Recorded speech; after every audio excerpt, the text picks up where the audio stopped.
So I was smart enough or lucky enough or at least interested enough in my 30s to really start taking my finances seriously. I have lots of videos on this channel about it, which no one seems to watch when I talk about finances, even though I think it's insanely important, but whatever. It's not that important. That's not up to me. But in my 30s, I really wanted to understand credit score, what went into it, how to increase it, because my credit score was not stellar, and I had no idea why. And I'm actually kind of shocked how little people know about their credit score. Why do you have a certain credit score? How do you increase your credit score? In my opinion, it's not that overly complicated once you understand it. And I apologize if I'm a little bit patronizing in this, but I believe if you can't explain it to a 5-year-old, then you don't understand it. So I'm going to go through it very quickly. So let's just get into it. I'm already bored and confused. This video is sponsored by me. Look, if you're thinking about becoming a full-time content creator, then I would love to help you, and so would the community. It's available to all ages, but it's turning out to be a community of people generally over 40 that don't want to be embarrassing influencers, but want to make content as a part of their business strategy. It's just really cool, and I'm really proud of it, but it's definitely not for everybody, so there will be a link in the description to a quiz to see if it is right for you. Now back to the video. Okay, this is my Credit Karma account, and I was an affiliate account manager for 11 years for a corporation that owned a credit product. So that's how I knew Credit Karma. My company used to actually work with them way back in the day, not for a long time, but way back in the day. So we always knew of them and had a relationship with them at one point, and they have an unbelievable website here, and I'm not an affiliate. I don't get paid for talking about this. I don't get paid for sending you my links, nothing. I just truly have used this for a long time and would recommend this to my mother, and I have actually. It's an unbelievable platform that allows you to keep track of your credit score, and it shows you exactly in super simple terms where you are messing up, what you need to improve, and how much that's going to increase your credit score when you do. It's an amazing, amazing platform. I could not recommend it more, but if you don't feel like signing up for it, I will give you the 30,000-foot overview, the things you can do to get an 822 credit score. And mine actually went down. I think it was 825 a few months ago. Let me look back, 1 year ago, yeah.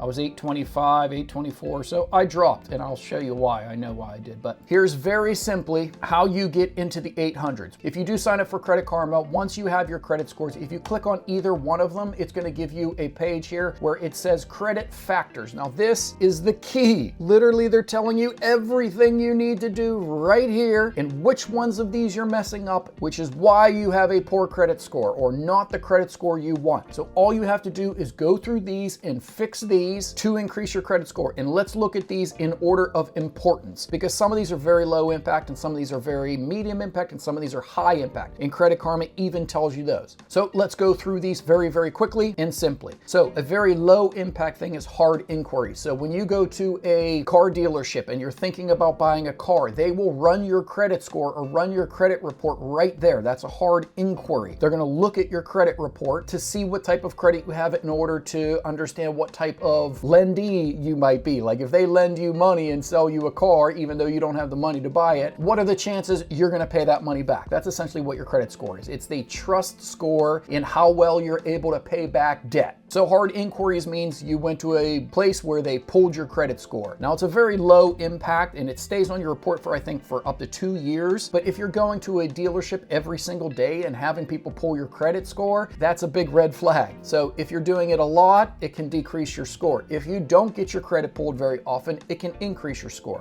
So I don't think I've gotten my credit pulled for, I don't know. I don't remember the last time I got my credit report pulled, but it's probably been longer than 2 years for sure. So there's no hard inquiries in there, which is green, which is excellent, which helps increase my score. Now the next one, low impact here, is total accounts. And mine's only fair. This is the only yellow I have on my account because I have 16 total accounts and most of them are closed. I think 14 of them are closed. See, 14 closed accounts. So I've had dozens of different, not dozens, multiple different credit cards, some personal loans in my history. Every one of those times that you get a credit card or a loan, that is an account. And someone is keeping track of those things, even though you don't realize it. I didn't know that I had 16 accounts, but I did. And now I only have 2 open at the moment. The more accounts you have, the bigger of a red flag. If you've opened 20 different credit cards in your past, that is a big red flag for another credit card company to give you another credit card, or a loan company, or mortgage company. They don't want to give a mortgage to someone who is at 100 credit cards. So total accounts, very low impact though. You can see, I've had lots of different open accounts in my life, and it really hasn't affected my credit score very much, but just keep in mind, it's a red flag if you open lots and lots of different accounts. So don't open lots and lots of different accounts, and your credit score can potentially improve. The next thing is credit age, and this is a medium impact. So if you're 18 years old, you have no credit age. You've never had a credit card. That is one thing that holds a lot of people back when they're really young and they want to get a mortgage. Let's say they fall in love and get married and start having kids at 20 years old and they want to buy a home, but they don't have any credit history. They've never had a credit card. They've never had a loan. That's a really difficult thing. And it does seem true to me at this age, but I believe there is some wisdom that comes with age. I'm a different person at 45 than I was at 15 for sure. So your credit age is important to someone who's going to lend you money. And you'll notice mine is 16 years, 5 months. That's because it's an average. So if you actually click on mine, I got a credit card when I was 18 years old, and I've had that exact same credit card to this day, which is 20 something years. 27 years as a matter of fact, I've had the exact same credit card. But it also takes into account the newest credit card. So I had this one way back in the day, and I just opened this one a year ago. Then it does the average of those. That's your credit age. So I haven't opened a new account for 5 years and 9 months, so almost 6 years. So then the credit age is 16 years, 5 months, because it's an average between my oldest open line of credit and my youngest open line of credit. My oldest card, Discover card, got when I was 18 years old, and my youngest is my mortgage on my home, which is still considered a line of credit or a loan. So that's where the credit age comes in. So getting a credit card when you're young and keeping it your entire life helps your credit age. Establishing some sort of credit young, but being very, very careful with it helps your credit age. Not opening lots of credit cards all the time, because every time you do that, your average goes down. Even if you've had a card for 50 years, if you opened one 1 hour ago, and then 1 day ago, and then 3 days ago, if you keep opening new lines of credit, it adds to your open accounts or numbers of accounts, and it reduces your credit age. Okay, and then the next one, which is a high impact. The last 3 are the highest impact. If you can only focus on 3 of these 6, I would focus on the high impact ones. So the first one of the high impact, derogatory marks. These are things like bankruptcies and tax liens. So when you really, really screw up and you have a bankruptcy on your report, that is a derogatory mark. And those things are really held against you. Obviously, the credit score is your trust or someone's trust that you're going to be able to pay back your loans. If you didn't pay back your loans and your debt and you went into bankruptcy, that is an obvious red flag that you're not good at paying back your debts. And I'm not getting into the morals of that. There are a bazillion reasons why that may have happened. Divorce does this to a lot of couples. Personal injuries. It's so many things that are outside of your control. I totally get it, but it is one of the high impact things. Do you have any derogatory marks on your score? If you do, that will bring your score down dramatically.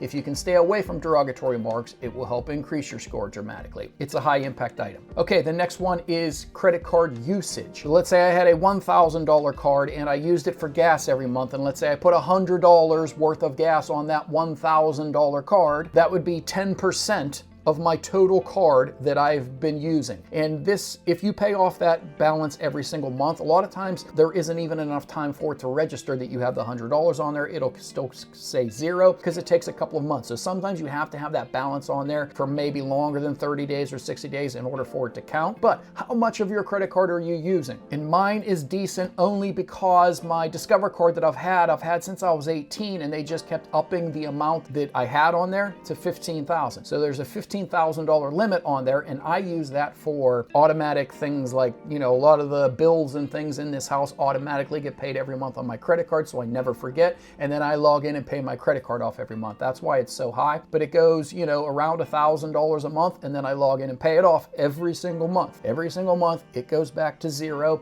I never let it go 2 months where I have to try to pay $2,000 a month after that. Don't fall into that trap. If you're going to use a credit card, some people say don't use them at all. That's the only way to avoid it. But if you are going to use a credit card, make sure you're not using your full balance. The more of your balance you use, the more of an impact this is going to have on your credit score. And make sure you pay it off every single month. Make sure you carry a $0 balance for at least part of the month. But that is a big deal. How much of your credit are you actually using? And the number one thing I would say, also very high impact, and I believe this is where a lot of people really screw up, and that is payment history. If you have these loans and you have these credit cards and you miss a payment on them, that goes on your credit score, especially if that payment is more than like 90 days late. I think there are some grace periods with some companies. They don't report it to the credit bureaus. You know, in the first 30 days where you missed it or whatever, you can get on payment plans, whatever. Each situation might be different, but not making your payments. So let's put this into perspective. This makes complete sense. If I'm going to loan you money and I want there to be some way for me to tell whether or not you're going to pay me back, I'm going to look at your history and say, well, the last time someone loaned you money, you didn't pay them back. That's obvious, right? Seems pretty obvious, but that is probably the number one reason why I think people get into trouble, is because they get late on their payments, and then that steamrolls, and then now since they're late and they have 3 months worth of payments backed up, they certainly can't make those payments. So then that starts getting thrown onto their credit report with a very high impact that they don't pay their bills. And then guess what happens? If they keep not paying their bills, then they can get a tax lien put on them or a bankruptcy and derogatory marks then. So it can just really steamroll out of control very quickly. And I know this is super different than my normal videos, but I'm just surprised at how many people don't understand these 6 things. If you just understood these 6 things, you understood what is getting your credit score down, and do the opposite of it to get your credit score up. I don't understand why, if it's within your control and your finances are within your control, if there are not some circumstances that are outside of your control, you can focus on these things and get your credit score to a really respectable place. And you don't need an 822 credit score in order to get a loan. You know, even a 650 score. I used to work in subprime credit, and you know, people with 500 credit scores and things were getting mortgages and loans and stuff. So just understanding it, I think, is the first key, and this is the simplest way, in my opinion, to understand this very complex thing called credit score. So hopefully this was helpful to at least 1 or 2 people out there, and if it was, then please do all those things you're supposed to do to help the channel grow, and I'll see you in the next one. Your credit score is actually negative